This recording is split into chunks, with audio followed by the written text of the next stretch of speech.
सारा टाइम हम स्कूल में आप लोगों को ये समझाते रहते हैं कि one exam does not define you, marks don't matter, and then comes this one difficult exam NEET that actually changes your life completely. Ma'am ऐसा नहीं था कि हमेशा से लगता था कि हाँ हो ही जाएगा, but I was very sure कि हाँ कुछ करना तो है ही। आजकल डिस्ट्रैक्शन भी बहुत बढ़ते जा रहे हैं और सेल्फ डाउट को कैसे ओवरकम करें, कैसे डिस्ट्रैक्शंस को अपनी लाइफ से हटाएं। कंपटीशन तो जनरली बड़ा है, बट ये डिस्ट्रैक्शन भी काफी बड़ा है। रैगिंग को बोलते हैं ना कि नहीं होता नहीं होता, रैगिंग को ऐसा रैगिंग नहीं होता, we call it PDA. Students who are struggling, self doubt है, डिस्ट्रैक्शंस है, तो one message if you could give. अपने पोटेंशियल के हिसाब से अपना बेस्ट दें। Today, I have with me two very special guests, and we are going to share their inspiring story with you. I have with me Dr. Jaya and Dr. Rupesh. Both of them have been my students, and they started in a normal government school, and they overcome one of the toughest exams in the country, NEET, to become doctors. Welcome, both of you. Thank you, ma'am. So, how does it feel to be here sharing your journey? Ma'am, we are very excited to be here and share our journey with you and all of the others. And we are very happy to see you also. It feels great to be here, to be podcasted by our own class teacher. Thank you, thank you. It's so wonderful to have both of you here. So, when was the first time you dreamed of becoming a doctor? So, ma'am, first time we dreamed when we came to this school, and we were asked to choose one between the engineering and medical field. So we were like, I have to choose medical because I want to become a doctor. So So, Rupesh, तुम्हारे साथ भी ऐसा ही हुआ? No, I was not sure up till 10th class. I took both maths and biology. But at the end of 12th class, I picked biology and chose medical field as my career. Amazing बात यह है कि सारा time हम school में आप लोगों को ये समझाते रहते हैं कि one exam does not define you, marks don't matter, and then comes this one difficult exam NEET that actually changes your life completely. So, how was it preparing for the NEET exam? being from a not very do well family and from government school, it was challenging. But with the help of our teachers and all the guidance from here and our parents also, it was smooth. Very good. So, Rupesh, I think let's start from the beginning only. So, how was your childhood like? Ma'am as I said, we belong to a very lower middle class family. तो ma'am वहाँ ऐसा था कि जो लोग थे उनके लिए भी एक्सेप्टेबल नहीं है चीज़ की ऐसा चीज़ एक फीट अचीव कर सकते हैं. तो देवर लाइक कि पंडित जी आप अपने बेटे को इतना पैसा इस पर मत लगाइए, आगे कुछ नहीं होता है, हम लोगों का नहीं कर सकते, हम आगे जाके कुछ नहीं कर सकते हैं. जैसे मेरे आसपास जो दोस्त थे वो भी उनसे बात होती थी, तो वो कहते थे कि मैं जब कहता था कि उनको I want to be a doctor, I want to be something in the field of science, I want to contribute, but वो दे वर लाइक कि नहीं आप कुछ ऐसा कुछ सोचो जो आप कर सकते हो. But I think I never listen to them. Okay, good. Good that you did not listen, and today you are successful और आपने अपने सारे फ्रेंड्स और रिलेटिव्स को दिखा दिया कि आप ये सब अचीव कर सकते हैं. जया, तुम्हारे साथ कैसा मोमेंट था? So, ma'am, when I started preparing for NEET, I was in class 10th. From class 10th, I joined coaching for NEET. So, all were like कि अरे 10th class तो इतना वैसे ही मुश्किल होता है, सबको बोर्ड्स देने होते हैं, आप ये अलग से क्यों कर रहे हो, है ना, इतना बर्डन मत डालो. मेरे पेरेंट्स को बोलते थे इतना बर्डन मत डालो अभी बच्चे पे, है ना. तो लेकिन सब लोग ऐसे ही बोलते हैं, बट जो पेरेंट्स को और आपको खुद को पता होता है कि आप कितना कर सकते हो. तो अगर आप कर सकते हो तो आप कर रहे हो. तो आपको शुरू से ही पता था कि आप ये कर लोगे? कभी मन में सेल्फ डाउट नहीं आया? मैम ऐसा नहीं था कि हमेशा से लगता था कि हाँ हो ही जाएगा, but I was very sure कि हाँ कुछ करना तो है ही. आई वॉज लाइक कि मेरा इंटरेस्ट है इसमें, और जब मेरा इंटरेस्ट है तो मैं इसको फॉलो करूँगी. बहुत बढ़िया. So, रुपेश, तुम्हारा शुरू से इंटरेस्ट था? यस मैम, मैं ड्यूरिंग प्रिपरेशन फेज मतलब मेरे को कोई नेगेटिव थॉट्स कभी नहीं आए इस चीज़ के लिए. मतलब मुझे ऐसा लगता था कि मतलब एक पाथ है जो इस चीज़ पे चल रहे हैं, पर ऐसा कुछ नहीं था कि मैं नहीं कर पाऊँगा, फिर ऐसा कुछ थॉट्स नहीं आते थे. बट लगता था कि हाँ इट इज़ अचीवेबल. तो वही मैम. बहुत बढ़िया. सो उस दिन जब फाइनली नीट का रिजल्ट आया तब कैसा लगा? क्या रिएक्शन था सबका? Ma'am they were all very happy and ma'am मैं उन्हीं लोगों के साथ थी जहाँ पे जब नीट का रिजल्ट आया था, तब मैं उन्हीं लोगों के साथ थी जहाँ जो लोग बोलते थे कि अरे कि बहुत मुश्किल है, नहीं हो पाएगा। तो थोड़ा सा वो होता है कि अरे हो गया अच्छी बात है लेकिन सब बहुत खुश थे घर में, तो सब कुछ लोग अपने पेरेंट्स और अपने रिलेटिव्स, अपने टीचर्स तो असली में खुश होंगे, और जो लोग नेसेयर्स थे या जो लोग ये कहते थे कि नहीं कहाँ कर पाएगी, उनके मुंह पे एक तरह से वो ऐसा लगता है कि as if you have given a slap on everyone's faces. हाँ, शांत कर दिया है, प्रूव करके दिखा दिया। Amazing, amazing. So, since I was your teacher, let's talk about, your memories from school. So, school कैसा था? स्कूल के बारे में क्या याद है? What was your favorite place? सबसे फेवरेट जगह कौन सी थी? मेरे लिए तो ये स्कूल काफ़ी लाइफ चेंजिंग था एक तरह से, कि जिस स्कूल में पहले था वो प्रॉपर एक ना कि proper government, Delhi government school है, ऊपर से बॉयज़ स्कूल। तो वहाँ तो प्रॉपर ऐसा एक माहौल था कि मतलब कि कुछ भी कर लो वहाँ से तो निकलना मुश्किल है, फूल फेंकोगे तो वहाँ से पत्थर मिले। पत्थर ही आएँगे, वो तो ऐसी जगह थी। बट वहाँ से यहाँ आना एक चेंज देखना, कि परसेप्शन में चेंज आना कि गवर्नमेंट स्कूल्स ऐसे भी हो सकते हैं।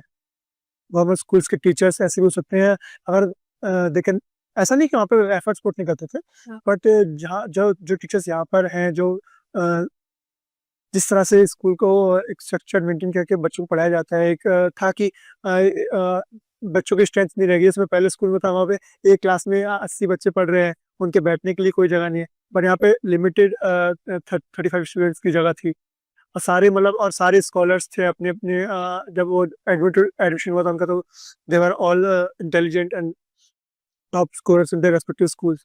तो एक अच्छा एक एनवायरनमेंट था जो पुश करता था हमको हमारी टीम को इंस्पायर करने के लिए।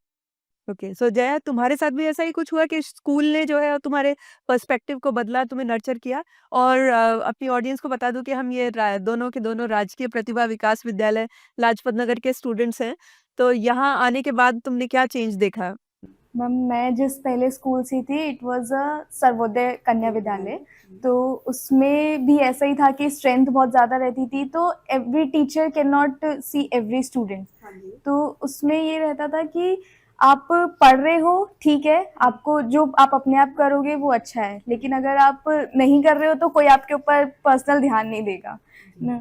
तो मेरे टीचर्स वहाँ पे थोड़ा, अगर मैं वहाँ पे अच्छा कर रही थी तो इसी वजह से मेरे टीचर्स ने कहा कि आपको स्कूल चेंज करना चाहिए, तो they guided me for this school. तो मैं उनका भी थैंक्स करना चाहती हूँ कि उन्होंने मुझे बोला कि यहाँ पे आने के लिए। Then I give exam here, और जब मैं यहाँ पे एडमिशन लिया तो ma'am my life totally changed, because यहाँ पे जो आपको अपॉर्चुनिटीज़ मिलती है ना वो शायद दूसरे स्कूल्स में आपको नहीं मिल सकती। यहाँ पे अपॉर्चुनिटीज़ ज़्यादा हैं, आप अगर अच्छा कर रहे हो उसके लिए भी, अगर आप नहीं कर रहे हो एवरेज हो तो उसके लिए भी आप दूसरे को देख के भी कर सकते हो, आपको टीचर गाइडेंस ज़्यादा मिलती है, और यहाँ पे मतलब सब लोग ना ध्यान देते हैं। टीचर्स आप पे ध्यान देते थे? यस। आई मीन क्योंकि देखिए अब वो जो स्टूडेंट टीचर रेशो बहुत फर्क पड़ता है उस चीज़ से भी, और टीचर्स भी आई एम श्योर कि यहाँ के ज़्यादा डेडिकेटेड थे। तो कोई स्कूल का कोई funny moment? Ma'am funny moment is, ma'am school में तो मैम बहुत सारी मेमोरीज होती है सबकी, और आप स्कूल में अगर हम लोग फनी तो हमारा ऐसा कुछ नहीं है, बस कुछ उल्टा सीधा कर दिया टीचर्स ने डांट दिया। बताओ, बिल्कुल वही सुनना चाहते हैं। मैम 11th क्लास में साइंस प्रोजेक्ट बनाया था, मैम बायो का साइंस प्रोजेक्ट बनाया था, and ma'am it was very कि आप उसको मतलब करना भी चाहते हो बट आप कर भी नहीं रहे हो, तो प्रिंसिपल मैम से डांट पड़ी थी मैम, वो सबसे गंदा था। प्रिंसिपल मैम ने अनाउंस किया था स्कूल में that Jaya and Siddhi from class 11th A come to my office. Ma'am वो सबसे बेकार था कि पूरे स्कूल में अनाउंसमेंट हो रही है, प्रिंसिपल ऑफिस में आओ। क्योंकि तुम लोगों ने वो बनाया नहीं था, वो प्रोजेक्ट टाइम पे सबमिट नहीं किया था। तो मैम जो है प्रिंसिपल मैम के पास ले गई तुम लोगों को। तो क्या काफ़ी डाँट पड़ी उस दिन? हाँ?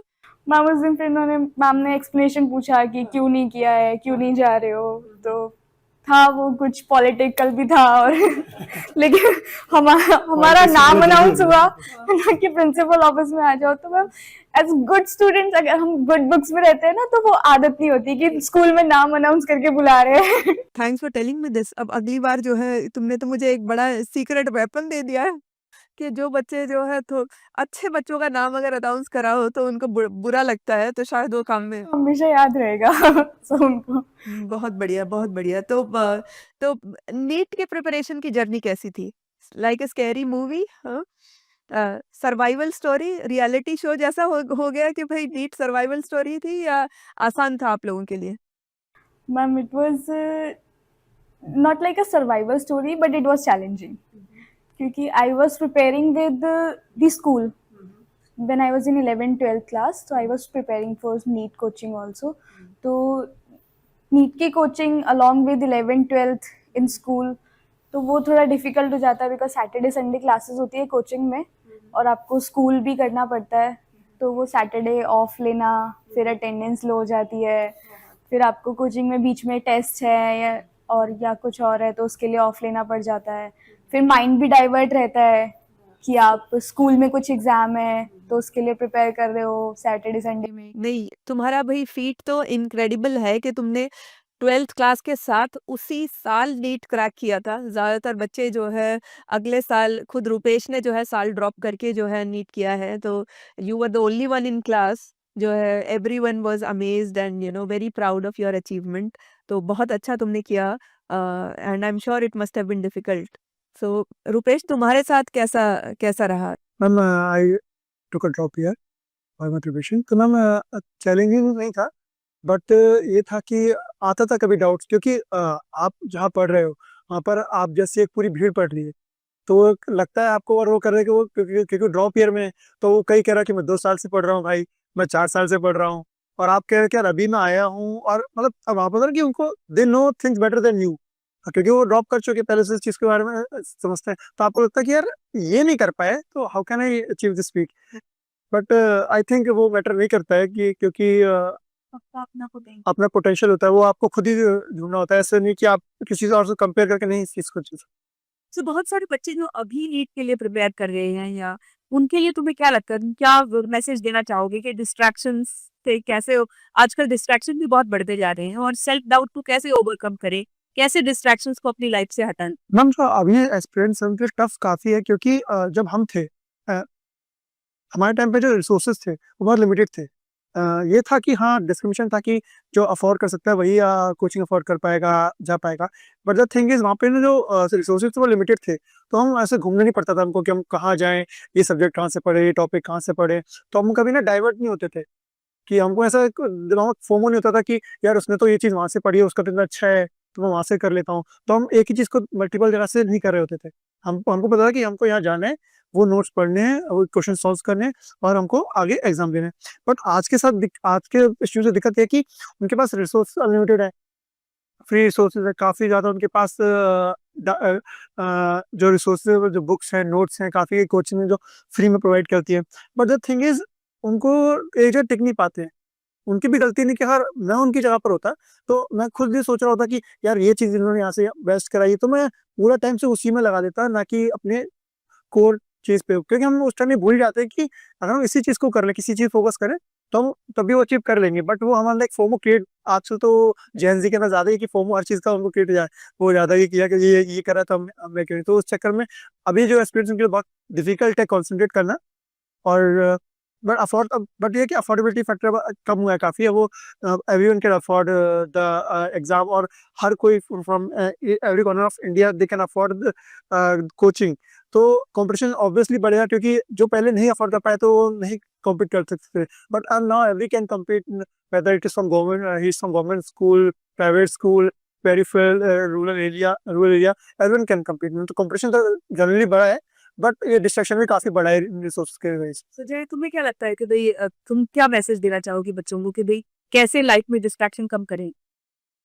हम डिस्ट्रैक्शन कम करने की है तो आप हम जरूरी नहीं है कि आपको डिस्ट्रैक्शन को बिल्कुल छोड़ ही देना है, आपको वो भी रखना है साथ में, क्योंकि आप पूरा टाइम तो नहीं पढ़ सकते, रखना है साथ में डिस्ट्रैक्शन, बट आपको फोकस है, आपको कभी ऐसा नहीं है कि आप तो पूरे दिन में पूरा दिन ही पढ़ रहे हो, ये भी नहीं करना। आपको डिस्ट्रैक्शन की तरफ भी जाना है। अगर आपको कुछ चीज़ पसंद है, किसी से बात करना पसंद है या कुछ और एक्स्ट्रा करिकुलर एक्टिविटी पसंद है, ड्राइंग, म्यूजिक, डांसिंग, एनीथिंग, तो आप उसको कर सकते हो। लेकिन आपको मैक्सिमम टाइम जो है वो आप पढ़ाई को दे। हाँ, पढ़ाई को देना है। और प्लस आपको अपना पोटेंशियल पता होना चाहिए कि आपको कितनी देर में कितना कर सकते हैं, और हमेशा उसको इंक्रीज करने का ही ट्राई करना चाहिए।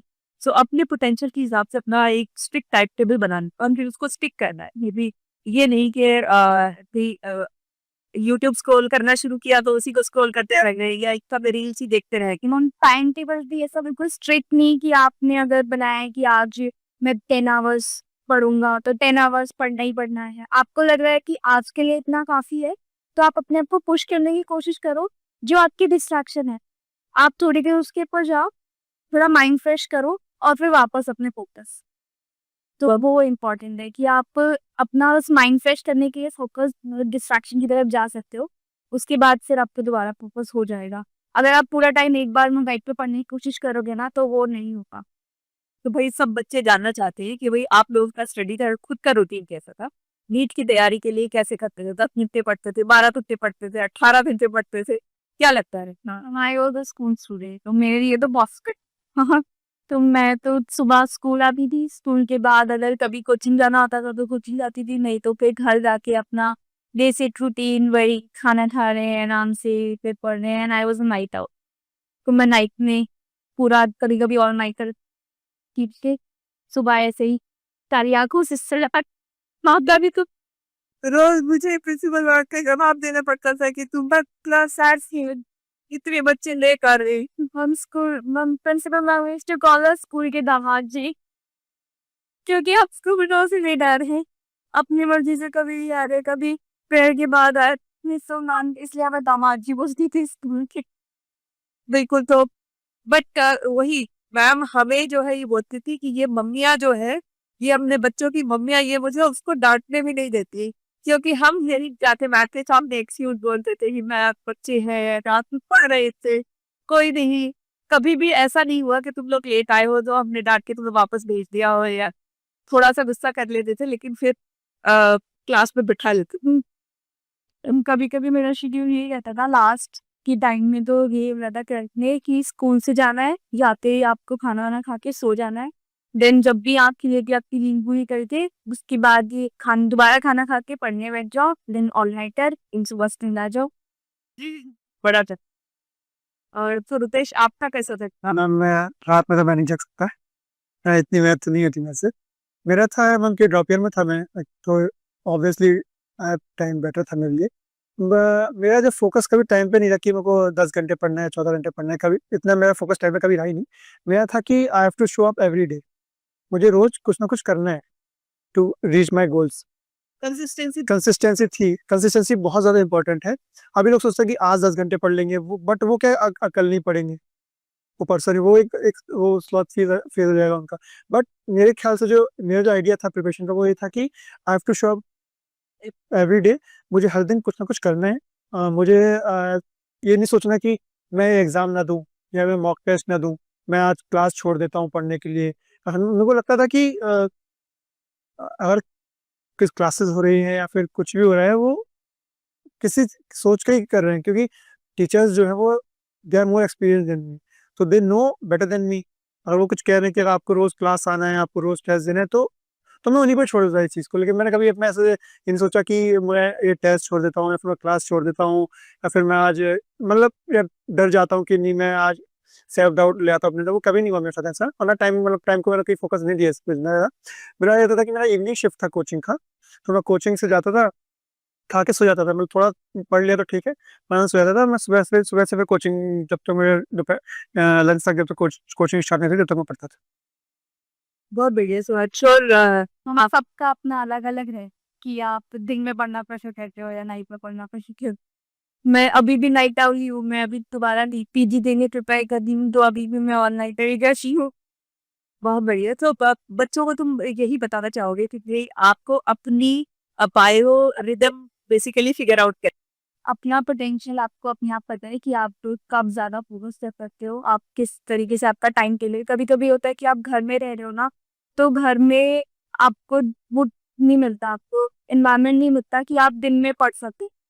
कभी-कभी ऐसा हो जाता है कि आप दिन में कभी शोर है किसी के घर में या सब लोग हैं, ना कोई अलग से अगर प्राइवेसी रूम में है भी तब भी है ना, हो सकता है कि आप नहीं बैठ सकते हो पढ़ने का। तो इसलिए मैं प्रेफ़र करती हूँ कि नाइट में पढ़ना। तो इस वजह से मैं वेरी श्योर बहुत सारे बच्चे ऐसे भी होंगे हर किसी के पास सेपरेट रूम नहीं होता। जब आप एक ही कमरे में जब 2 भाई-बहन हैं या ज़्यादा लोग हैं, तो ऐसे में फिर प्राइवेसी बहुत ज़रूरी होती है पढ़ने के लिए कि आप पूरी तरह से फ़ोकस कर सको। तो रात में पढ़ना बिल्कुल बहुत सारे बच्चे ऐसा ज़रूर करेंगे, तो ये बहुत इम्पोर्टेंट है कि हर कोई अपने हिसाब से अपना टाइम टेबल बनाए। So, since I was your teacher, some any memories about me, funny moments or embarrassing moments or fearful moments? तो मैम 11th क्लास सबके लिए एकदम अलग ही एक्सपीरियंस होता है because now you are distinguished science students as you are first class teacher in 11th class ना, तो यू आर अमेजिंग। हम इतनी कूल टीचर वही हैं, कुछ नहीं कह रही भी हम बाकी क्लासेस में देखते थे इतना, सब लोग भी टीचर्स से वो करते थे कि आप ऐसे नहीं ऐसे करोगी, माई टीचर इतनी कूल है तो ये आप मतलब डिसिप्लिन तो वो तो ठीक है, but as a English teacher ना, तो इतनी सारी एक्स्ट्रा करिकुलर एक्टिविटीज, ये नहीं कि सिर्फ सिलेबस पे फोकस हुए या है ना, आप एक्टिविटीज करा देते नोटबुक्स में, कभी कुछ कराना कभी कुछ कराना, तो वो बहुत मजा आता था आपके पास। 11th में आया हूँ पहले तो 3 साल से मैं गवर्नमेंट बॉयज़ स्कूल में पढ़ रहा हूँ। फिर यहाँ पर कोएड स्कूल है। फिर एक टीचर आते हैं और वो मतलब वो कहते हैं कि let's play a game of chain. And मैं क्या है कि इंग्लिश की क्लास से पढ़ाना शुरू करें, बोर्ड पे लिखना शुरू करें। बट टीचर आते हैं, वो आप आते हैं और आपने सबसे पहले गेम ऑफ चेन हमको खिलाया था। ताकि मतलब सब बच्चे एक-दूसरे को आइस ब्रेकिंग हो जाए एक बच्चों की। तो एक वो काफ़ी अलग एक्सपीरियंस एक्सपीरियंस था कि मतलब कि कहाँ आप आ रहे हो, कि जहाँ पे आपको एक बोरिंग सी जगह है, वहाँ से आप आ रहे हो, आप यहाँ देख रहे हो कि आपको लगे नहीं आप एक इंग्लिश क्लास में हो। आपको एक हैंड होल्डिंग आपको मिल रही है, आपको इतने अच्छे से कैटर किया जा रहा है, वो मैम काफ़ी अच्छा था वहाँ पे। और आपका बिहेवियर सब बच्चों के लिए में मतलब काफ़ी एक्स्ट्राऑर्डिनरी था वो चीज़, कि आप आगे से कोशिश करते थे। यू आर नॉट लाइक कि मेरा काम बस ये इस लेसन को पढ़ाना है, फिर मेरा काम बस इंग्लिश टीचर्स का है या फिर क्लास टीचर का है, but you played your role नम वेरी वेल। और मुझे याद है वो मैंने तुम लोगों को you had to introduce yourself yes ma'am. and then connect in the chains. Okay, lovely. Yes, I remember that. So I'm glad that you went. हमारे लिए भी एक अच्छा फीडबैक लूप हो जाता है कि जब पता चलता है कि हाँ बच्चों को कोई क्लास पसंद आई हो. I never asked you. Okay, lovely. So now let's talk about medical college. तो मेडिकल कॉलेज कैसा रहा? मेरे को कॉलेज जैसा सर्वाइवल जर्नी, उसमें आप बोल सकते हैं कि it is a survival journey because आप जिस तरीके से जाते हो फ्रॉम स्कूल स्टूडेंट इतने पैम्पर्ड, फर्स्ट ऑफ ऑल कि आपका एक पॉइंट ऑफ व्यू रहता है अबाउट द कॉलेज की कॉलेज लाइफ इज सो, ये आप कॉलेज में जाके आपको कुछ नहीं मिलेगा, टीचर्स नहीं मिलेंगे, कोई कुछ नहीं कहेगा, लेकिन ऐसा नहीं है। But to be honest it is a professional course and it is very professional. तो आपको वहाँ पे ड्रेस कोड भी फॉलो करना है और सीनियर्स की सारी चीजें फॉलो करनी है, नॉट इवन टीचर्स, आपको सीनियर्स को भी फॉलो कर, तो वो सबसे ज़्यादा सब एकदम अलग ही एक्सपीरियंस हो जाता है कि आप कॉलेज के बारे में जो भी आपके साथ थिंकिंग होती है ना कि आप कॉलेज में जाके ये करोगे, वो करोगे, नहीं होता है। नहीं होता कॉलेज में ऐसा, क्योंकि medical college is just professional कि आप जाओगे, आपको फर्स्ट डे पे आपकी सीनियर्स मिलेंगे, आप ट्राई करोगे उनके साथ बॉन्डिंग करने का, but they not they like कि आप उनको दीदी भैया नहीं बोल सकते, आप इनको मैम और सर एड्रेस करोगे।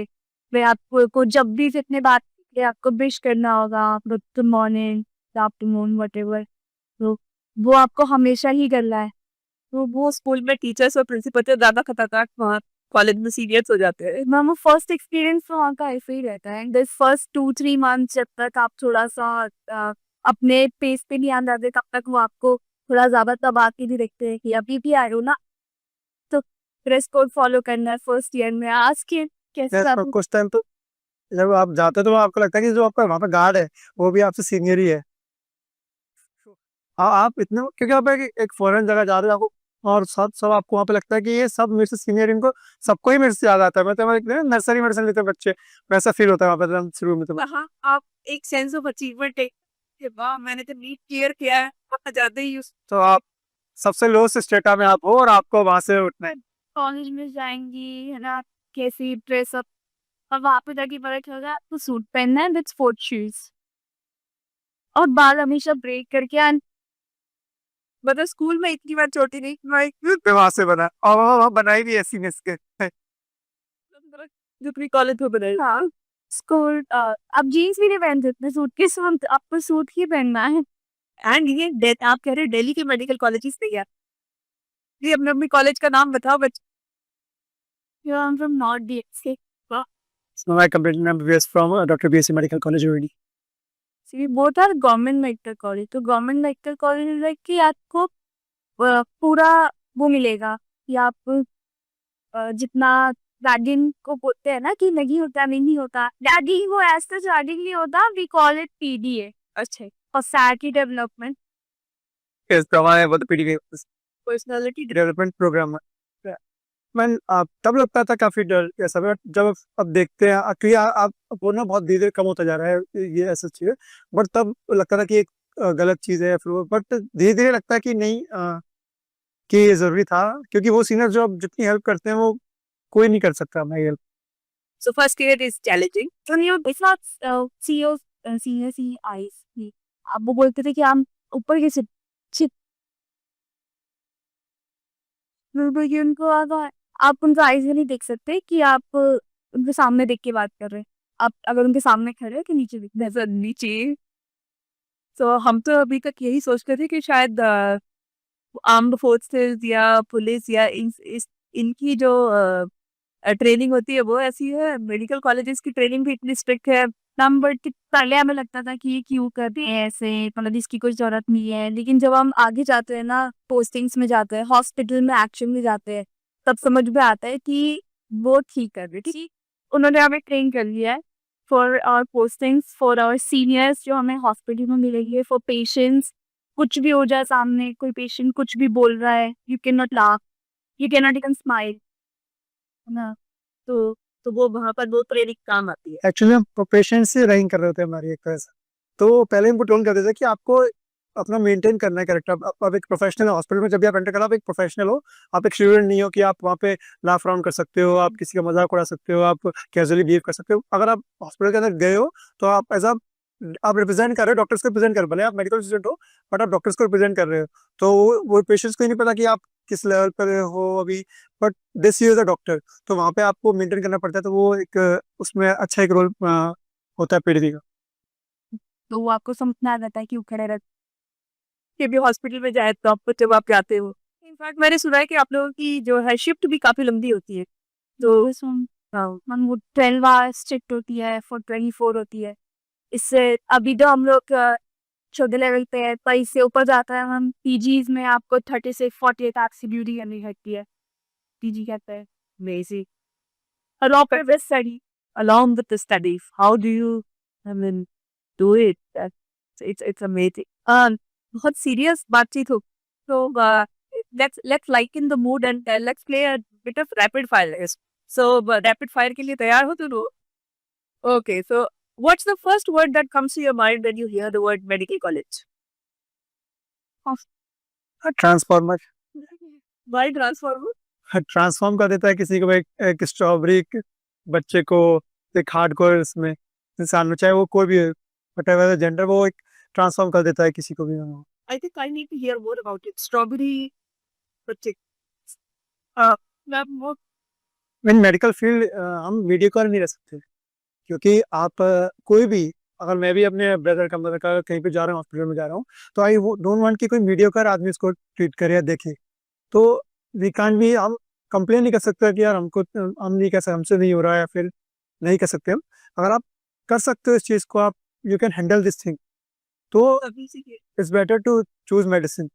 क्योंकि आप कोई भी आपसे मीडियोक्रिटी वो एक्सपेक्ट नहीं करेगा, आप खुद नहीं करोगे इस चीज़ को एस्पेक्ट, तो आप किसी और से तो क्या कर सकते हो। तो इसलिए जो आवर्स हैं, जो हमारे सिलेबस है, वो ट्रेन कर देता है कि एक बच्चा जो आया है, जो एकदम एकदम स्ट्रॉबेरी एनवायरनमेंट से पैम्पर्ड है, कि उसको अच्छा लग रहा है कि वाह वाह वाह, मैं तो सबसे बड़ा इंसान हूँ, सब कुछ मुझे आता है। बट उसको फिर ट्रेन करता है कि द रियल वर्ल्ड जो है वो क्या है, असली पेशेंट्स, असली जो चैलेंजेस क्या होते हैं इस फील्ड में, वो तब जाके वो सीख जाता है। इतने बात तो मैं उसको एक उसका तो एक अलग ही वो होता है कि वो हर चीज़ हैंडल कर सकता है। फिर उसको ये नहीं होता कि इमरजेंसी में कैजुअल्टी में कैसा पेशेंट आ रहा है, उसको डर नहीं लगता। वरना जनरली क्या होता है, कोई जरूरी नहीं कि फोबिया हो किसी को भी, कोई भी अगर नॉर्मल इंसान जाता है कैजुअल्टी में, तो उसको लग जाता है कि ये कहाँ आ गया मैं यार, ये तो मतलब इससे तो अच्छा कहीं आता ही नहीं, मैं वो छोड़। लेकिन हमारे लिए वो बहुत नॉर्मल है। हम वहाँ पे कुछ हमारे लिए ऐसा कि कुछ नॉर्मल घर जैसा है वो तुम्हारे, किसी पेशेंट का कुछ भी सुन के ना आप ऐसे करते हो, ये नहीं कर सकते कि आपको जो कर रहे हो, आपको ऐसा बहुत नॉर्मल बिहेव करना है कि हाँ बढ़िया है। कि हाँ ठीक है, आपको उसे रिलीफ दिलाना है कि वो हो गया, ठीक है, ना नाउ इट्स अंडर कंट्रोल।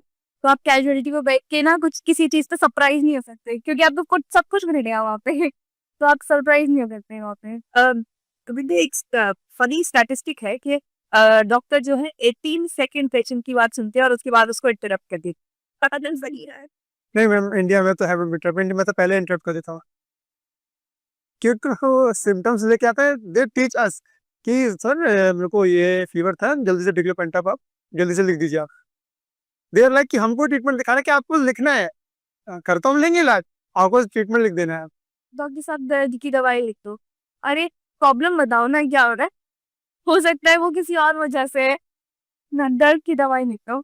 तो मतलब वो यही चाहते हो कि अब दर्द का रूट कॉज आप फाइंड आउट करें, वो सिर्फ दर्द की दवाई चाहिए थी। तो मैम वो हमें we want to listen your problems. आप प्रॉब्लम बताएंगे तो आप हम उसको देखेंगे कि वो एक्चुअली क्या हो, उसका हम अच्छा। और पेशेंट्स जो है गूगल पे जो वो पढ़ के आते हैं उसको कैसे डील करते हो?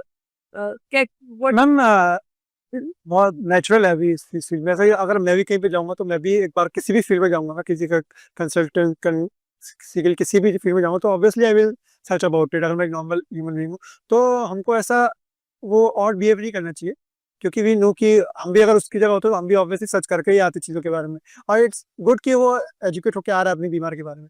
तो हाँ, बस हम ये कर सकते हैं, उसके मिथ्स को दूर कर सकते हैं। क्योंकि गूगल पे वो सीधा उसको एक खुजली को भी बताया कि आपकी डेथ हो सकती है 2 दिन के अंदर। तो we have to cater those thoughts कि पेशेंट को ये मिथ्स जो भी इसके अराउंड है उसको क्लियर करें, दूर करें।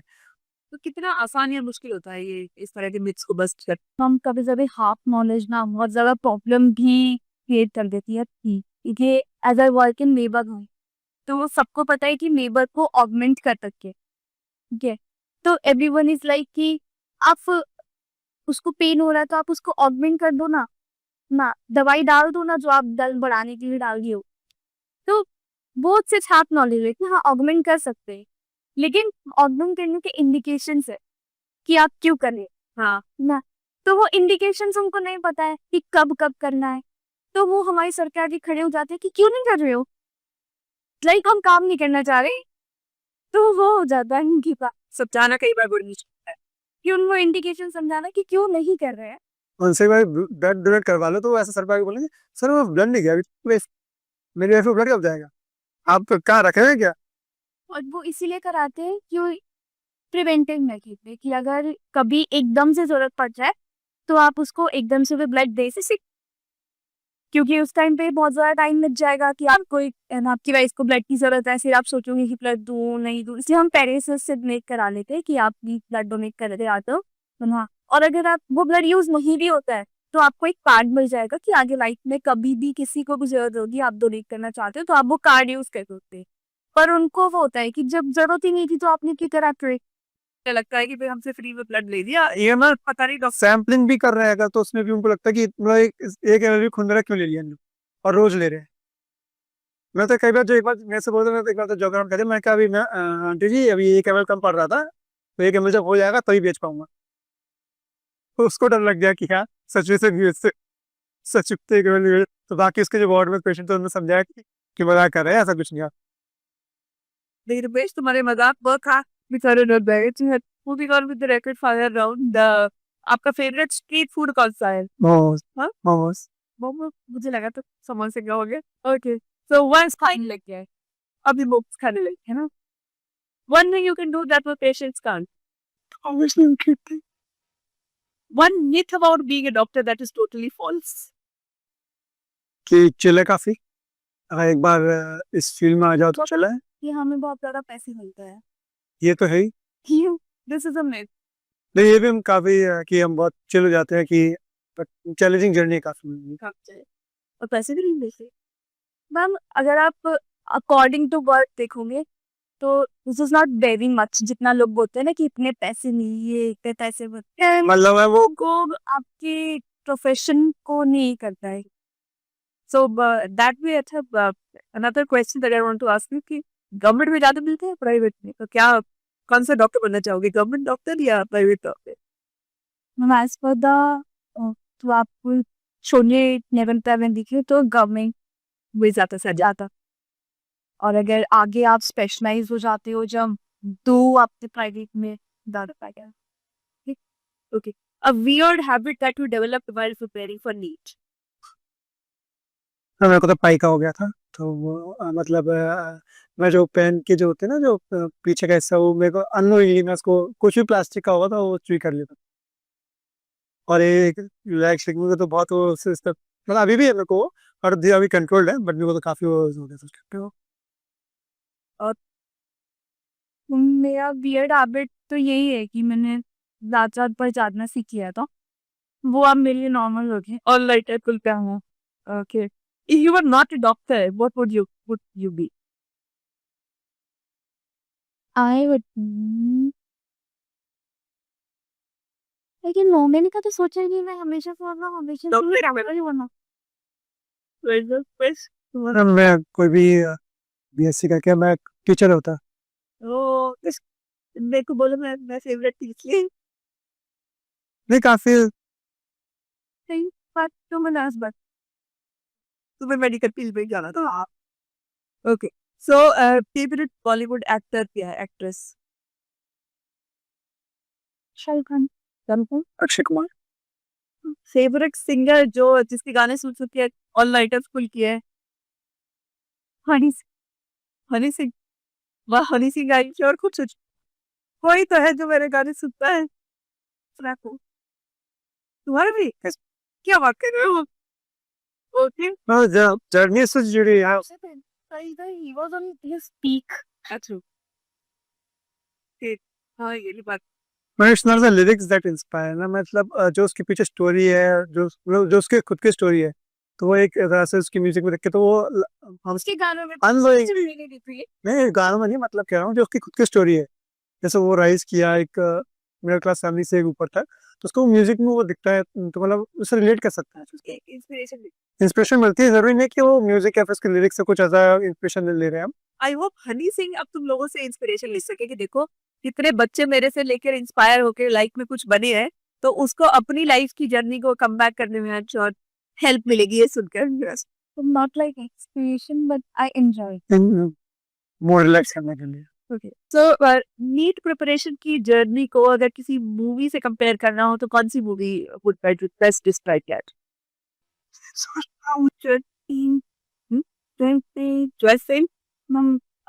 इट्स मोर अबाउट कि उसने बिना रिसोर्सेस के किया, बट जो उसमें दिखाया कि उसने बहुत ज़्यादा मेहनत की है, इतना करना पड़ता है कि आपको बाकी दुनिया से थोड़ा अलग होना पड़ता है. आप सब कुछ साथ में लेके नहीं चल सकते कि आप शादी वादी में भी इंजॉय कर रहे हो और आप प्रिपरेशन भी कर रहे हो, तो वो नहीं हो पाता. आपको जितना भी टाइम देना है ना, तो वो आपको एक अलग होके देना पड़ता है. अगर आप 1 साल प्रिपरेशन का ले लो तो 1 साल आपको सब कुछ छोड़ना पड़ेगा कि हाँ भाई ये 1 साल बाकी. अगर कुछ भी आपके प्लान्स है घूमने जाने के, किसी का पार्टी या कुछ भी, तो वो 1 साल आपको सेग्रीगेट होना पड़ता है, हर चीज सब कुछ अलग है. And if you could switch lives with a famous person, what would या who that कभी किसी और से स्विच होने का सोचा कि भाई हाँ इसकी लाइफ अगर मिल जाए तो चाहते हो? Our role models are the famous doctors, the star doctors, our teachers. तो उनके साथ ही लगता है doctor Rom Khandelwal, doctor Sakshi Arora. So these are वही फेमस डॉक्टर जिन्होंने लोग लाइफ बदल दी है. तो इसमें had lot of impact on you also. तुम्हारे कोई रोल मॉडल? रोल मॉडल तो नहीं बना ऐसा किसी एक्सचेंज करना है इजी लाइफ करने के लिए गोविंद प्लीज। नहीं वो आप कुछ बताएगा, हो सकता है आप कुछ किसी और से एक्सचेंज करना चाह रहे हो।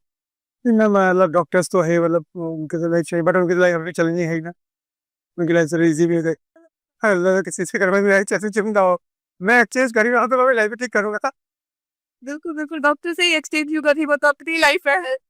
हाँ, so who would that be your favourite. मैं एनिमेशन सो भाई बहुत सारे स्टूडेंट्स जो है आपको देख रहे होंगे आज जो है, उनके लिए क्या मैसेज देना चाहोगे, students who are struggling, self doubt है, डिस्ट्रैक्शंस है, तो one message if you could give कि भाई क्या क्या करें वो लोग। सेल्फ डाउट नहीं रखना, अपने पोटेंशियल के हिसाब से अपना बेस्ट देना है और हमेशा उसको प्लीज करते रहना है, सपना बने। नहीं यही तो सेल्फ डाउट होता है कि मेरे में पोटेंशियल है कि नहीं है। हम उसको इंक्रीज करते हैं जितना भी है। अब अगर दिन में अगर आप 2 घंटे पढ़ पा रहे हो ना, तो आप अगले दिन ट्राई करो कि आप उसको आधा घंटा इंक्रीज करो, ठीक है। और इधर उधर की बातें नहीं सीखो।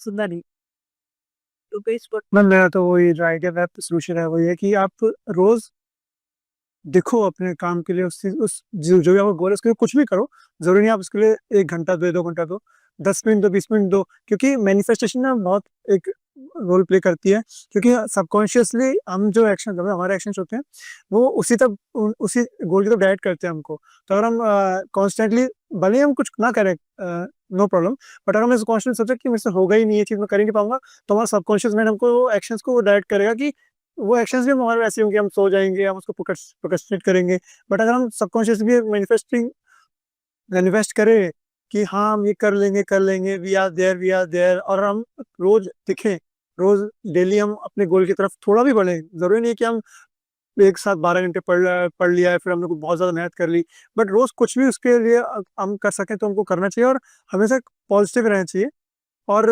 ऑलवेज ट्राई कि आप जो सराउंडिंग आपकी वही पॉजिटिव लोगों के साथ रहे और नेगेटिव थॉट्स का आप पे कम इफेक्ट हो क्योंकि नेगेटिव बोलने के लिए तो काफी लोग बोलते हैं वो चीज मिली जाएगी। हाँ तो आप पॉजिटिव सोचो और मतलब मैनिफेस्ट करें जो आपको करना है तुमने बड़ा अच्छा जो है ये टॉपिक शुरू किया है। इनफैक्ट मैंने अपनी एक वीडियो में बच्चों को विजन बोर्ड के बारे में लिखा है। So vision board is also a very good idea that way ना कि भी आप अपना एक बोर्ड बनाएं जिसमें आप क्या बनना चाहते हैं उसके लिए उसकी पिक्चर्स, कुछ कोटेशंस, कुछ इंस्पिरेशन, वो सब चीजें आप एक वांटेज पॉइंट पर अपने कमरे में अपने घर में कहीं पर लगा के जहाँ से रोज आप उसको देख के और जो तुम मैनिफेस्टेशन की बात कर रहे हो तो you can manifest that success in your life.